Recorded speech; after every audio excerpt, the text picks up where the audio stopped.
सर्वात मोठा प्रश्न जर कोणता असेल तर मंचर शहराची नगरपंचायत झाल्यापासून विविध ठिकाणी बांधकाम चालू आहे आणि नगरपंचायतच्या मालकीच्या जागेमध्ये बांधकाम करण्याचा सपाटा नगरपंचायतीने लावला आहे।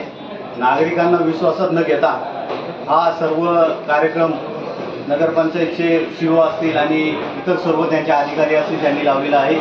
नागरिकांना नोटीस देऊन एक प्रकारे धमकावण्याचं काम या नगरपालिकेकडून या जवळजवळ 6-7 महिन्याच्या कालखंडामध्ये आपण पाहतोय। मंचर नगरपंचायतीच्या समोर असलेल्या गाळाधारकांना देखील अशाच प्रकारची धमकावण्याच्या नोटिसा देऊन 3 नोटिसा देऊन त्यांना देखील त्या ठिकाणी विस्थापित केलेला आहे। त्यानंतर बाजार तळाचा देखील हाच प्रोग्राम त्यांनी राबवलेला आहे। वास्तविक पाहता या शहरामध्ये कोणत्याही प्रकारचे लोकप्रतिनिधी नसताना शिवसाहेबांना एवढा इंटरेस्ट का आहे हे आम्हाला काही समजत नाही।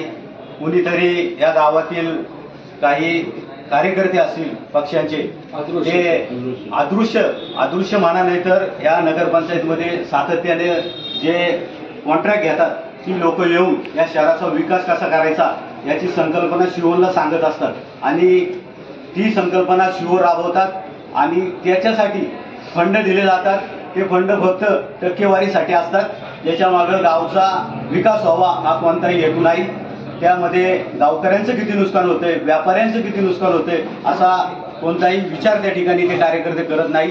मंचरची जी आठवडा बाजार आहे ते जवळजवळ वर्ष 1.5 वर्षापासून संपूर्ण बाजार बंद आहे आणि त्या ठिकाणी शेतकरी येत नाही, त्या ठिकाणी व्यापारी येत नाही। जे कट्टे आणि ओटे बांधून ठेवलेले आहेत त्याची हाईट जर पाहिली तर आपण 6-7 फुटाची हाईट त्या ठिकाणी केली होती। त्याच्या खाली कॉन्क्रीट करून त्याचा ते वाढवलं गेलेलं आहे। नंतर आपण सगळे मीडियाने त्यावेळेस बातमी दिली होती की घोड्यावरून आपण बाजार करणार आहोत का अशी एक बातमी दिली होती आणि त्याच अनुषंगाने आज परत त्यांना त्या ठिकाणी जो ओट्यावरती कोणताही व्यापारी बसत नाही ते त्या व्यापारी बसत नसताना देखील समोरच्या बाजूच्या गाळाधारकांना नोटीस दिलेली आहे आणि हे नोटीस देत असताना त्यांना एक 7-8 दिवसांनी ते संपूर्ण खाली करण्याचं नगरपंचायतीने सांगितलेलं आहे। त्या ठिकाणी निश्चित व्यापारी राहत नाही, व्यापार करत नाही तर त्या ठिकाणी त्यांची घरं देखील आहेत। 40-40, 50-50 वर्ष आज ती माणसं त्या ठिकाणी राहतात। आज त्यांच्या घराचा प्रश्न त्या ठिकाणी निर्माण झालेला आहे, परंतु नगरपंचायत या सर्व बाबीकडे दुर्लक्ष करत आहे आणि ज्या लोकांनी हे फंड टाकलेले आहे ती लोक सुद्धा गायब झालेली आहे, कारण त्यांना या सगळ्या गरीब लोकांचं काही घेणं देणं नाहीये। वास्तविक पाहता सर्व नागरिकांनी या समस्या ही गावची आहे त्याच्यामुळे सर्वांनी एकत्र यायला पाहिजे होते। आज भारतीय जनता पार्टीचे नेते संजय थोरात असतील, त्याप्रमाणे राजाभाऊ बानकिले असतील, नवनाथ थोरात असतील, त्याचप्रमाणे व्यापारी असतील, कैलास गांजाळे असतील, त्याचप्रमाणे प्रवीण शेठ मोर्डे असतील, सचिन मोर्डे असेल, अनेक व्यापारी असतील, ही सर्व माणसं ही सर्व तक्रारी सातत्याने खाली बोलत असतात परंतु वर येण्याचं धारिष्ट कोणी करत नाही। आज ही सर्व लोक आली या निमित्तानं या शहराला आवाज देण्याचं काम आज या ठिकाणी झालेलं आहे।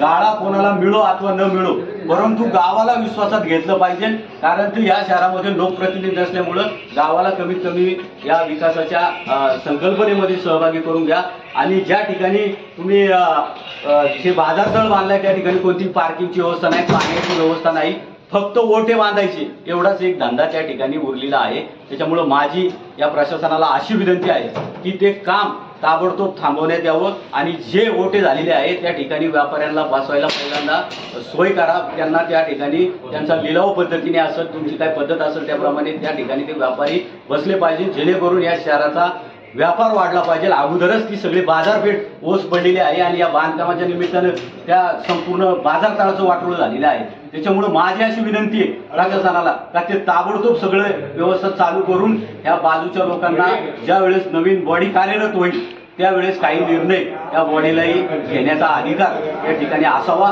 अशी मी या शिवोंना या ठिकाणी विनंती करतो आणि ज्या नोटिसा दिलेल्या आहेत त्या नोटिसा तात्पुरत्या स्वरूपात त्या ठिकाणी थांबवण्यात यावा आणि जर त्या नोटिसा त्यांनी त्या ठिकाणी थांबवल्या नाही तर यांना आत्मदानाचा इशारा दिलेला आहे। राजाभाऊ माझे असं म्हणणे आत्मदहन करण्यापेक्षा आपण संपूर्ण गाव या ठिकाणी बंद ठेवू आणि या सगळ्या गोष्टीचा आपण सार्वजनिक स्वरूपामध्ये निषेध व्यक्त करू, जेणेकरून प्रशासन याची कोणत्या ना कोणत्या स्वरूपाची दखल घेऊन या व्यापाऱ्यांना, जे विस्थापित झालेले गोरगरीब व्यापारी आहे, यांना कुठेतरी न्याय मिळत या अपेक्षा आपण सर्वांनी बाळगून आपण सर्वजण या ठिकाणी आलात। मी आपणा सर्वांचं या व्यापाऱ्यांच्या वतीने आपल्याला धन्यवाद देतो आणि खाली उतरल्यानंतर एक भूमिका, वर आल्यानंतर एक भूमिका घेऊ नका, जेणेकरून आपण हे सगळे गोरगरिबांसाठी लढा आहे। कोणाला फोन येईल, माझ्या पार्टीचा फंड पडलेला आहे, तुम्ही त्याला विरोध करू नका, असं करू नका, जेणेकरून लोकांचं नुकसान होईल। ही भूमिका या कार्यकर्त्यांनी घेऊ नये अशी मी सर्वांना विनंती करतो। जय हिंद, जय महाराष्ट्र।